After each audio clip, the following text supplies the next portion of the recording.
શહેરના કુંભારવાડાના મોતી તળાવ ખાતે જાહેરમાં જુગાર રમી રહેલ 4 શખ્સોને ઝડપી લેતી ભૂર તળાવ પોલીસની ટીમ. શહેરના ભૂર તળાવ પોલીસ સ્ટેશનનો સ્ટાફ તેમના પોસ્ટ વિસ્તારમાં પેટ્રોલિંગમાં હતો તે વેળાએ ખાનગી રાહે બાતમી મળેલ કે શહેરના કુંભારવાડા મોતી તળાવ શેરી નંબર 6 પાસે અમુક ઇસમો જાહેર જગ્યામાં હારજીતનો જુગારની બાજી માનીને બેઠેલા છે.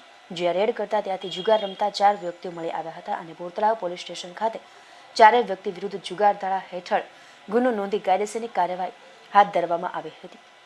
જેમાં પકડાયેલા વ્યક્તિઓ પાસેથી રોકડ રકમ 2230 મળી આવ્યા હતા.